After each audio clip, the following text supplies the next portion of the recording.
Hello, everybody, and welcome to the podcast, Good Body, Good Brain.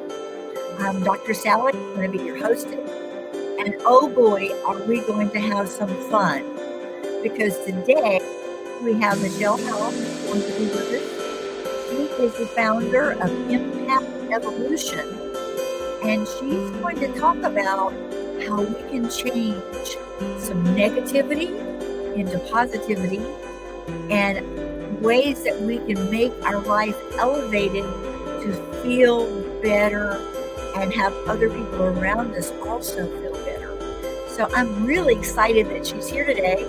I'm going to turn this music down just a little bit and then we'll get started. So hello. Hi, So good Sally. to see you. Thank you.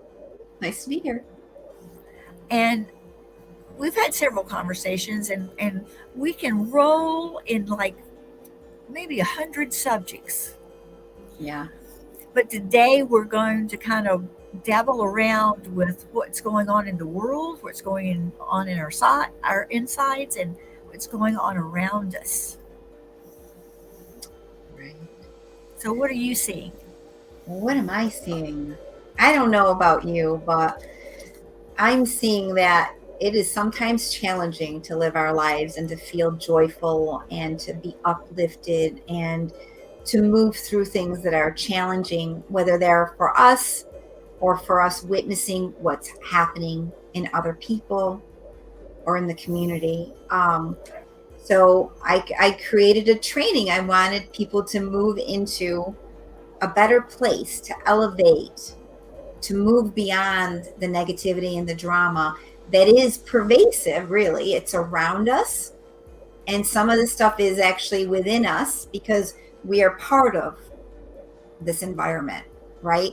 So our job is to try to notice, to move from self-care to self-aware to self-empowerment, and then we really are able to impact our lives and the lives of the people around us because we'll be navigating things from a different vantage point with a different awareness. And I don't like to focus on what's not working, but I think we need to see the landscape, what's going on, in order for us to get a strategy together. Who are we? How do we step forward? Yes. And how do we sort of teach people or bring them along of like not knowing what they don't know? That's the biggie.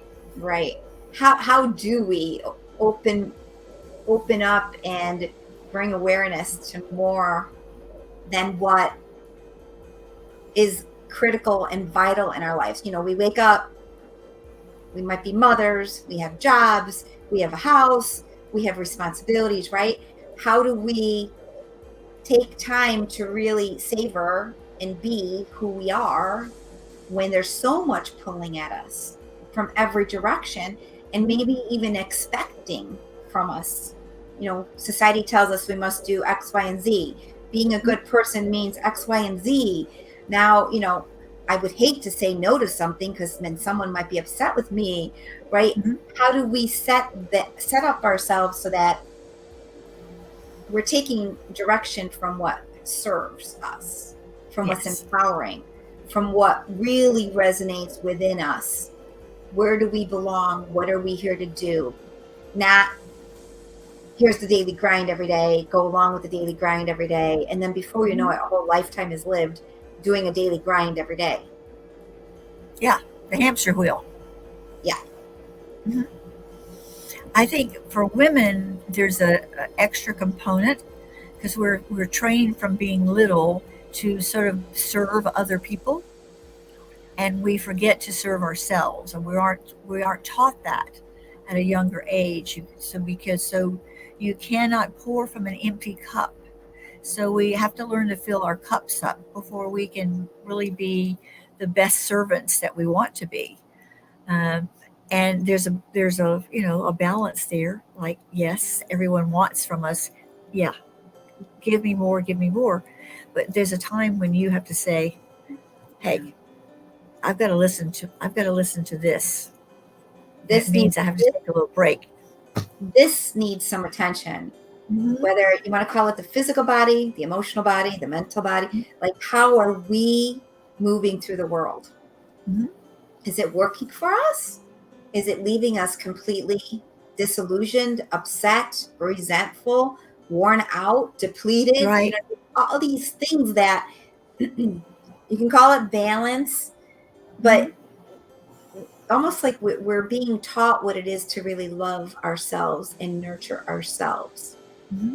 And in the process of doing that, we can really savor and know who we are. Because sometimes I talk to women and men, what do you want? Who are you? They Mm-hmm. have they don't really have a good answer. I'm an Mm-hmm. attorney. I'm a lawyer. Mm-hmm. A property, like they've identified so closely to what their job is, what their Mm-hmm. role is, that they're not looking at who they are and why. What is it that makes them sing, makes them happy, makes them joyful, animates them? What is it that they're bringing into the world, like their gift? What is their purpose in this world? Like, so I know this is all deep because deep is kind of my middle name, Uh-huh. Josephine, but no, deep is I love savoring what's beautiful and rich and wonderful about who we are, the opportunities, and helping us like come out of our shells. Like, this is who I really am. Because sometimes, and I've seen this often, it's like asking for permission to be who we are. Is who I am good enough? Is who I am Mm-hmm. smart enough? Is who I am pretty enough? Do I have something valuable to add to this mix? Does anybody care what I think? Or am I just supposed to like toe the line and continue on? So if we don't give ourselves that grace Mm-hmm. and that priority, well, guess what? Nobody is going to give it to you. Like, Yes.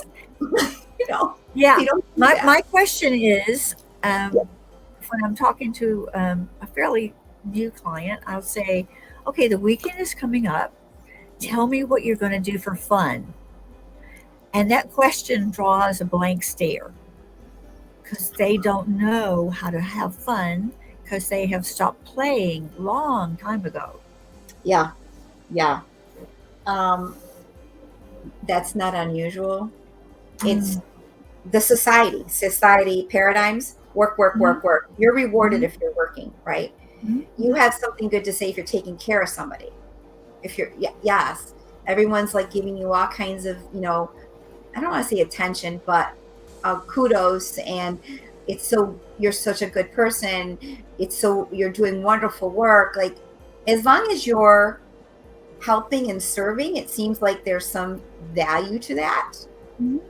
But the moment that you retreat for, I just want to do this for myself because I enjoy doing this, it's for me and nobody else. Mhm. Or I just don't want to think about work this weekend. Let's not do that. Like, if we have the option, I'm Mhm. sure many of us would love that, right? But society as a whole demands at times more than what we can deliver. And it's funny because if you go to Europe, they have a completely different Oh, way. yes, yes. Completely. They don't live for work. Work is No. second and third on the Mhm. list. Yeah, family. Number one. Mhm. Family is number one. They'll have weddings, confirmations, baptism, birthday parties during the week, and even take the day off for it. Yes. Yeah. So it's And culture, culture. good food, and good Oh, company. hmm. I mean, and think Long about lunches. savor what that means. That means Mhm. that you're not striving all the time for work, work, work. Work is the Mhm. significance of my success, Mhm. and I need to work, and that's the grind that we do every day. They're living for a life that is full of joy and relationships and connection and celebration and food and wine, whatever you want to call it, that they're having Mhm. fun with. Mhm. Do you know what I Mhm. mean?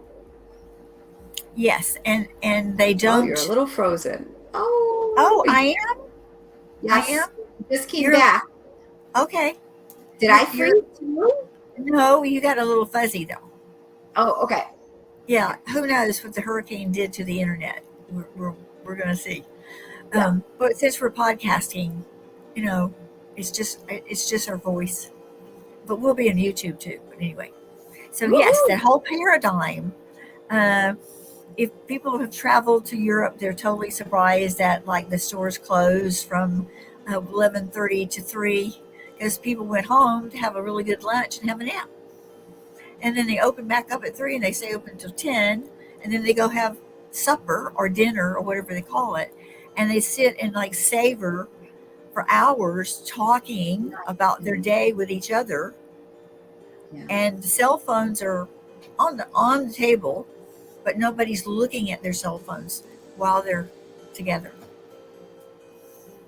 It's pretty amazing. I got to Now, spend 3 weeks in Italy a couple years ago. yes. Hmm. After I grew up there. I spent 5 years when I was young in Italy, Hmm.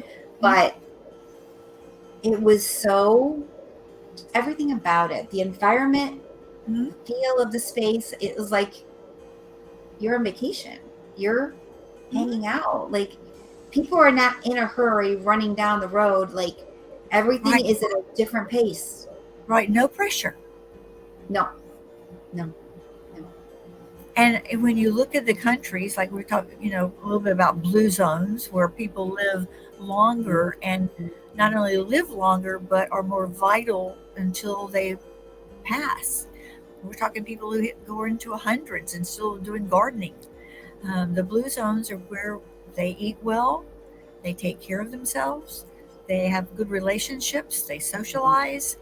They have usually the church is the heart of the community. They do a lot of things with the church and also with socialization around that community. And Well, there's when you no think rush. about it, Nobody's rushing.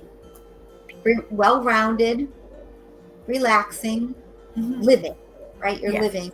So living. living Yeah. is more than thinking. Hmm. You can't think your way to a happy life. You're a Hmm. human being. You're feeling your way to a happy life. When you allow yourself to savor what your life is, you're feeling it. Hmm. You're not just running through it. Let me just get to the next thing. And I get like everything is at lightning speeds now. We can do so many things and we want to do more things because we can snap our fingers and get there, right? Hmm. But can we get there? What do we look like once we're there? And we do Exactly. it that way. So it's, to me, eliminating negativity, drama, it's about awareness, right? It's about taking the time Hmm. to know who you are and what you want, and then having some tools and some skills you've developed along the way because you are navigating relationships. You Hmm. are navigating in the world. So who's going to take the lead? Are you taking the lead or are you following what somebody else sets up for you? Hmm. And you have I don't say every power, but you have the power to step back and away and Hmm. do it your way and let things kind of fall where they may. They may not stay. But, in today's age, probably a big skill is learning to say no, just that in and of itself. Hmm. And having some understanding of where's your yes and where is your no and where is no way. Like, Hmm. hell no, this is not happening. This is not where I'm going. This is not who's around me. This is not acceptable in my life, which I think some of us have had really strong examples and mentors and mothers or fathers that set the stage for that. So we can recognize it, but other times, other people may think that certain behaviors are normal, where they're either self-sacrificing, Hmm. manipulative, Hmm. or self-serving things Guilt that, ridden. Guilt yes, is a huge motivator. oh my gosh, like, yeah. I mean, and maybe as a young child or young adult, you didn't understand that. Hmm. But as an adult, as a parent, you are setting the stage for your kids, for the people around you, and for yourself, really. How are you going to manage? Is this healthy for you? How do you restructure the relationship or eliminate the relationship entirely because it doesn't work? Creates too Yes. many things. Yeah. Yes. And you bring up children, they're like sponges. They're creating their love map by watching you. Who am I going to marry? What will they be like? What will my family be like? That's a huge responsibility.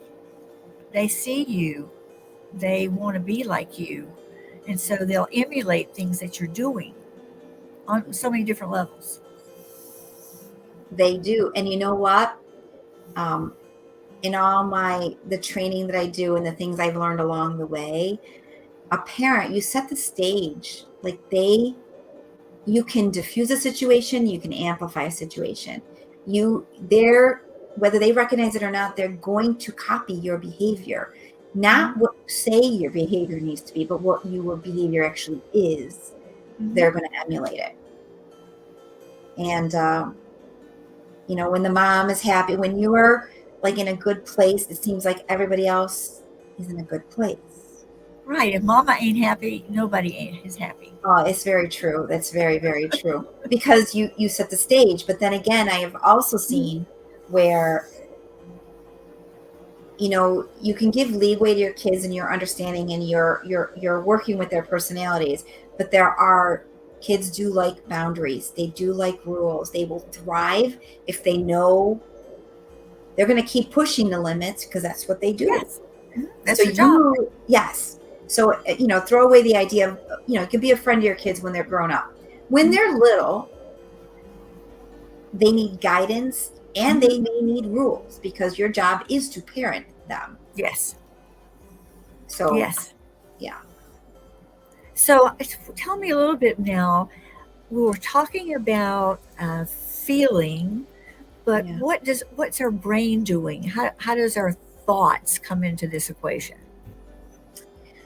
Well, we are one unit of self. Like emotions are a type of a feeling, right? Mm-hmm. On an emotional level. Then there's the feelings that things are constantly in movement. Everything about us is in constant movement. So our thoughts impact our feelings. Our feelings can impact our thoughts. And our thoughts tend to be on automatic and sometimes completely unconscious to us.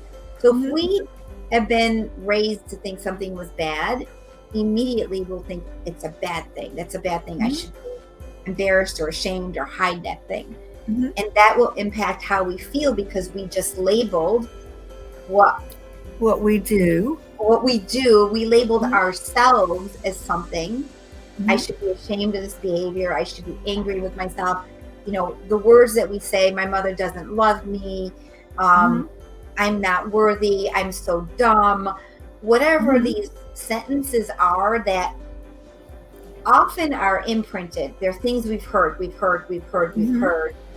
get them back again. They're gonna, if those thoughts make you restrict or get you really you come in, you try to be, you're shrunken, basically. You shrink, you're trying to hide, right? If they make you do that, they're not empowering thoughts. Right. They're hurting you, right? Yes. Thoughts are just thoughts.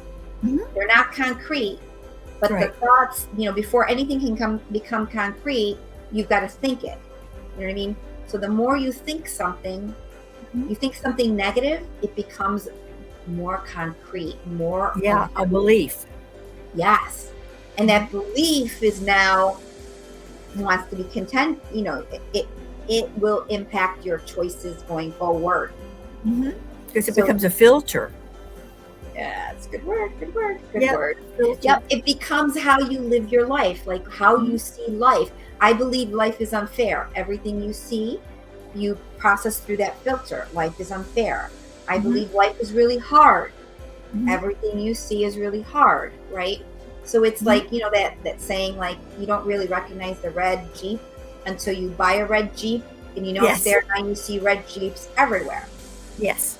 right? What is your brain honed in on seeing? Mhm. Did you, is it a helpful to you, or is it causing a few kinks in your Yeah. life, What's right? your food? What's your food for your brain? What are you giving your brain? And your brain says, "Oh, you are giving me this. I'll make more of this because you must like it." Yeah. Yeah. You know what? So much of being self-aware, self-conscious, watching and mindful of what you say, it's intentional. It's reflective. Mhm. It's not, let me just go in there and do brain surgery on your brain so you can, like, I'm going to switch up some things in your brain. Mhm. No. We can choose to change how we feel and how our thoughts work when we reflect upon that and use different tools. And the more you change, the more you change the environment around you, the more you change your choices, you change the people. Like, things don't even become real to you anymore because there's no place for that. You're not going there. You're going over Right. here because every Yes. part of you wants this instead. Mhm. It's almost like, so this just came to mind, like, if you're used to eating the standard American diet, right? Yes. Sad. All you want, SAD. yes, all you want is the standard American diet, Mhm. right? Because it kind of feeds that's what you're used to having. Mhm. The moment you switch it, and I'm not saying it's easy because depending on how you do it, it can be very hard, right? Mhm. You can get yourself to love and enjoy that fruit. You can Mhm. get yourself to love and enjoy this other thing. And you can get, then that standard American diet item comes your way and you're like, oh, but I like this other side so much better. Mhm. Let me just have some of that. So, it takes time to transition away, but it's a Mhm. steady progression of changing your own mind and changing the way you see the world and the way you want the world to look like and how you feel in the world. Mhm. So you're not just sitting on science and logic, you're looking at feeling as important, if not equally or more important than what your thinking mind is telling you. Mhm. So now you can follow your intuitive side, your Mhm. feminine Your side, gut. your gut. Yeah. Yes. Yeah. Your gut reaction, your gut influence, um, your your physiology that's created by that interaction. Think about how intelligent the body is. Oh, amazing. Okay. We don't have not an iota of understanding of Yes. how complex and intelligent this vehicle is. It takes Mhm. care of things I don't even know are happening while they're Mhm. happening, right? Right. So your body, if you start listening to it and tuning in, will tell you if it isn't a, you need to pay attention though. What is it feeling? What Mhm. is it telling you? And then that could be a source of information for you Mhm. and guidance for you. Mhm. Like, if I'm leaning toward, I've made decisions before based on my logical mind. Uh-huh. And then the day would come, the day came, and I needed to And go this. sign a contract. Mhm. I could not physically get out the door to get in the car to go sign this contract. And Mhm. I'm sitting there going, talk to my friend. I don't know what's wrong with me. I don't know. Like, I physically cannot do this. Mhm. And it was me disregarding my intuition because my mind and my intuition, my mind is so strong, it Mhm. had overruled the Mhm. intuition. It hadn't even asked. It just said, this is so easy and clear. We're just going to do this, as opposed to actually asking and listening to what it is that I wanted to do. That was Yeah. best for me to do, not even Yeah. best move, right? Yeah. We have GPS, and what I call this Mhm. IGS, or internal guidance system. And Nice. so when we listen to that, we make space for it to talk to us. We are in a place where we're quiet and just ask, okay, Receptive, receptive, yes, yes, yes. receptive. In order to receive anything, Mhm. you need to be quiet. Yes. It's like And we're when we're praying, we're sending something up. right. When we're meditating, we're receiving something down. It's like this is like a two-way street going on here. No matter where that comes from. Sometimes it's our own. However we want to say it comes, it comes. Well, think of it as, um, you know, I am a spiritual teacher on top of, and a healer on top of all of this message to the world. It's about looking at yourself in this lifetime. This is the temple. You are a spirit in your body Yes. using this body, and the body is chemical, and the body is energetic, and the body has all these needs and functions that it has, and it's honoring and listening and getting familiar with what that is instead of like taking for granted. Mm-hmm. You know, I broke my ankle years ago, fluke accident. I didn't realize how important my ankle was. Yes. Like, until that moment where I could not use my ankle. I'm like, I cannot walk. I cannot. I'm like totally mystified as to, oh, how does this ankle work? This is pretty cool how this like, and it's A lot of all been, bonds in there. yes, I know. Who knew I had all that in me? Who Mhm. knew that it would be able to withstand a surgery and come back around, and then the muscle, like, it's honoring like each phase. And I remember my mother at the time, she looked at me because I was 8 weeks on the couch, 8 weeks not being able to do much. Mhm. I don't know how you're handling this so well. She looked at me because my mother doesn't stop, right? And I'm like, Mom, what do you want me to do? Like, I have no choice here. I am on this couch. I'm like, would you rather me be miserable Mhm. or find a way to move through this happening because it's here, and do it in style and do it in a way that's healthy for me? And maybe even speed up healing. Yes. Yeah. And I'm going to give you another example that came with that breaking my ankle. So I was afraid. I had surgery. I was afraid of the pain I would feel in my ankle. So I didn't want to take codeine. I think I'm allergic to codeine. Last I checked, I was allergic. So I decided I'm going to take Advil. I'm just going to take Advil every 4 hours. And I was right on it. Well, my body started reacting very oddly.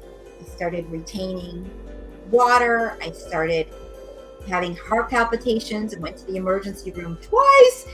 Oh my gosh. I know. Tell me about it. So finally, the second time around, I'm like, oh, you're low on potassium. Okay, fine. I'll have some potassium. You need to have coffee or you need to move around. Okay, I'll do that. But I sat on the couch and I'm like, that's it. I don't know why I'm going to do this. I'm like, but I'm going to stop I'm going to stop all my Advil because there's no way I could be this bad. Like, this is not necessarily good for me. And hopefully there's no pain. But if there is, I'll just deal with it. Like, I'm not going to keep taking a pill because I'm afraid of having pain. I'm going to test it out and see how much pain there is before I keep taking this. Yes. So lo and behold, the time came and went, a little discomfort, nothing much. Took away the Advil, continue to have it taken away, perfectly fine, no other episodes. 10, 15 years later, I find out, Michelle, you don't process medicines very well. I don't methylate them very well, break them down very well. So they don't leave my body very well. And they build up. And they build up. And I'm like, that's why things were getting worse instead of better. But the lesson here is I was so afraid of the potential of pain. And I wasn't, if I tuned in or maybe tried to do things a little bit more natural, but I just didn't even want any iota of pain. Well, you can't forever be taking the pill. It is not healthy or good for you, it builds up. Right.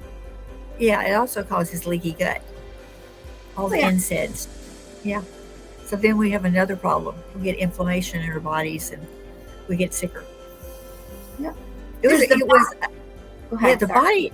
the body is just, when you Complex. said, oh, it's complex, it's amazing. And literally every week, there is another discovery about how all the alien little critters around us and in us help us do so many things that we didn't even know about this 10 years ago. Nobody was talking about this. And tomorrow and the next day and 5 years from now, we'll look back and say, they didn't know very much about how their gut works or how their body worked. I'm surprised they lasted as long as they did. Well, and it's taken me a long time. I didn't grow up knowing about the body. Mhm. I learned I was an empath when I was 40. Like you go through all these phases. You don't know what you don't know until the Mhm. time is there. And all of a sudden this becomes an important thing. Mhm. So, educating, self-exploration, empowerment is about recognizing that we really are multifaceted people. And there Mhm. are different tools and different ways to mitigate. There isn't one solution to anything. There are many different options. So What was it when you were 40 that actually sort of like gave you the inkling that there was a label on what you were experiencing? interesting. Well, I went through an experience that I could usually read people, not control people, but control my life. Do you know what I mean? Control. I felt like I had control over what was happening. I could see the lay of the land. Mhm. But a scenario presented itself, and I could feel and sense, and more than I ever thought was possible. Mhm.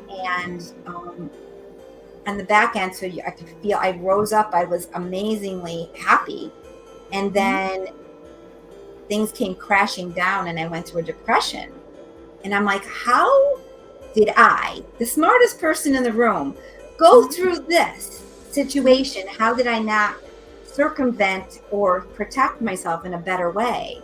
What was it? And I'm like, I could feel and I could sense, and I'm like, and I found, the first thing I found was sensitive with Judith Orloff. I found that first. Yes. And I'm like, yes, I see the sensitive part. But then I found 30 traits of an empath. Mhm. And I'm like, bingo. I said, why didn't I know this word before? Basically, an empath is a person who can sense and feel into the environment and other people at another level, levels that are deeper than what's evident to other people, right? So if somebody is sad or angry, I know that they're sad or angry. I don't take their words personally. I can feel what's behind their action. Like, I don't judge them as quickly because I understand them. But also, when you're sensitive, you can absorb, you can be taken down by negativity because you are like a person that holds things up in a positive light. And when you're around negativity, it's a really heavy load to deal with, right? So you have to learn to manage yourself and your life in a way that takes care of you and your emotions. Like, it was the answer. It was like, for me, it was like, what's the word? It was so freeing to know this because I had always been an empath, always. But I didn't know there was a word for it. I didn't know. You just thought that, like, and sometimes I think kids think like everybody thinks like I do. Everybody sees like I do. Everybody feels like I do. No. But when you get older, you realize, no, it's not true. No. For a long time, so when I was in high school, I realized that when I would come home and I had to eat. And I actually ended up with an eating disorder at one point, and I had to move out of that. But the food helped me to feel better.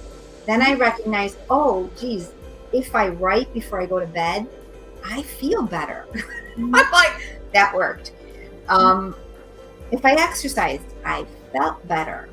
But I had never put it to people before. In my 20s, I'm like, I am moody. Why am I so moody? Oh, it must be PMS. I'm like, it must be. And I was reading and I was digesting, trying to figure it out. But I'm like, I don't know. I'm going to have to just deal with it, right? Maybe I limit how much I do in a weekend so I'm not overwhelmed. I'm not having fun if I'm overwhelmed. So I learned to mitigate my life, to make my life around it. But it wasn't till in my 40s that I'm like, oh gosh, I'm like, I really am sensitive. I really can feel that people come to me. People tell me their stories. Why are they telling me their stories? I had a psychic look at me once, and when I was in my depression, I went to see the psychic, and I picked her out specific. I'm like, this psychic is going to help bring light to this. And she did. She told me a ton. And then she started it with, she goes, you can't hide your light under that bushel, Michelle. Stop that. And I'm like, what are you talking about? Like, what bushel and what light?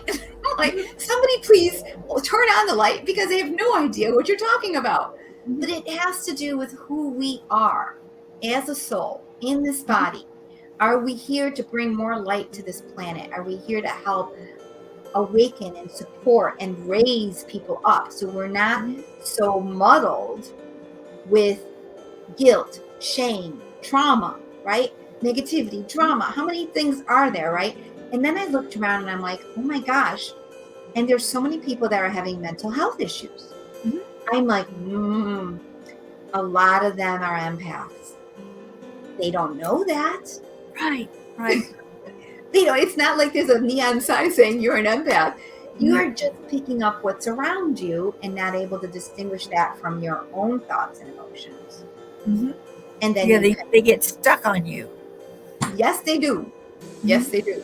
So, the lesson here is to empower, to awaken, to support so that,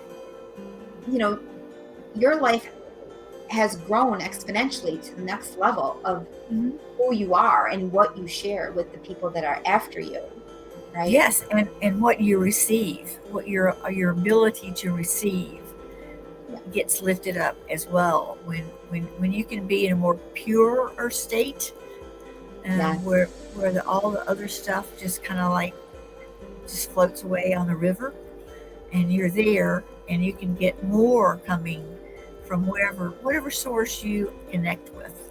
It's available to you anytime. Well, it is available anytime. One of my clients, he was, guys are not raised to be sensitive. He was really had to survive a tough situation, and he was sensitive. So he did survive. He did manage. But how did he do that? He did that by creating walls. Armor, walls, but the walls didn't allow. He suffered with massive depression, chronic depression. And he would go into these drinking spills to just kind of get himself back up again because things were off, right? But the walls protected him from the negativity, but it also limited his access to the light. Because there were walls all around him, and he only put the walls there to survive, right? But there comes a time when those walls were actually hurting him. Yes. Yeah. It's very painful sometimes too to let some of those walls crumble a little bit, because then you start to see both sides and what you've been missing. You start to feel. Yes. To feel the things that you kind of held in. Because so the walls are there to stop you from feeling, right? But it doesn't mean that, there was a wound there to begin. That's why you stop. So once you start making it kind of come apart, you start feeling what was there, what was hurt to begin with. Yeah, it's very powerful work. And I think you have a course, but it's more interactive. It's you speaking live with Yes, people yes. who are I going. I'm speaking to my audience, which is the deep thinkers, the sensitives, the feelers, the seekers, the empath. That's my audience. The people who just want to get moved beyond the negativity and the drama. They're tired of it, right? It's running over 4 days at the end of July 23rd, 24th, 25th, and 27th. It's live with me. And then there's some questions. There's an extended question and answer session afterwards if you want that as well. But the point is to bring as much knowledge to the table, as much for those that follow me, so that you can change your life. This is what it looks like. This is why it's here. This is what you need to know. And then, from there, if people want to, because it's not a light switch, right? It takes time to Right. shift. If people want to move beyond that, I have a 4-month course, and I'll be doing that 4-month course yearly.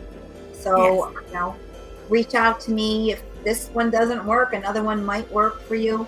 But it's about systematically shifting the way we think so we can impact the way we feel. We can lighten the load and really channel more of our true self into the world. Yes. Honor what that is instead of rummaging past it, ignoring it, dumbing it down, avoiding it. So I sort of use the sort of peeling the onion kind of thing. yes, You just take the chaff off, and then the first layer comes off, and you feel like, yay, whoopee, I got a layer off. And then you say, like a few months later, oh my gosh, there's other stuff down there I didn't even know about. I can kind of see it, but I haven't done any peeling yet. And so you help with the peeling, so it's gently done. so And yes, and people can feel more and see more. can feel more in touch with who they are, trust more who they are, where they're going, where their value is, and manage this gift that they have. Like, Yes. recognize it, see it, like it's for you.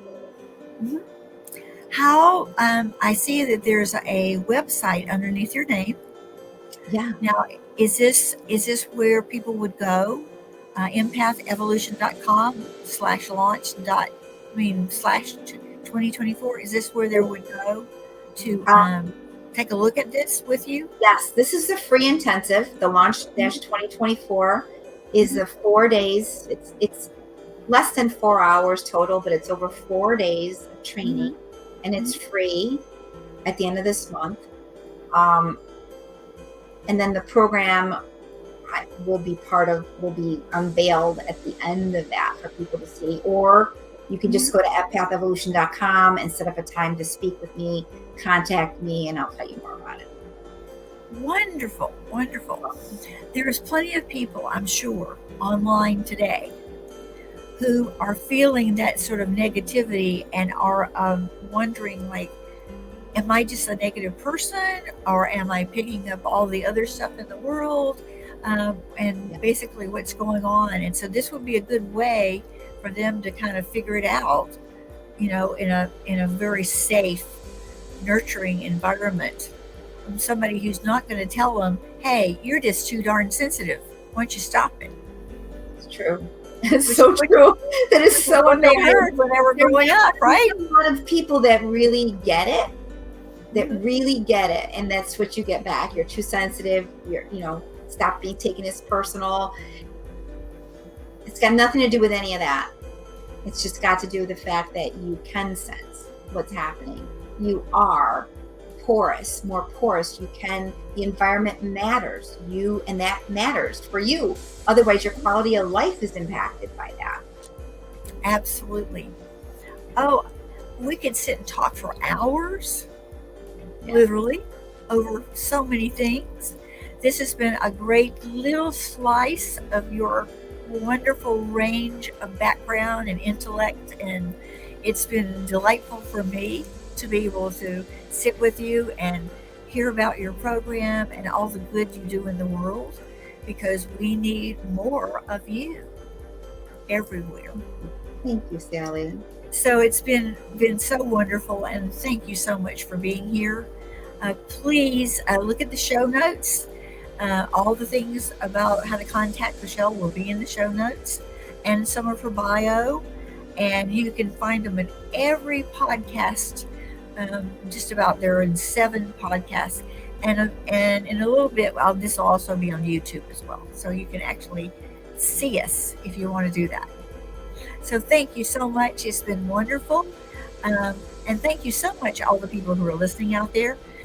Please get in touch with Michelle if you have any inkling that you might be one of those too sensitive people, and join the club.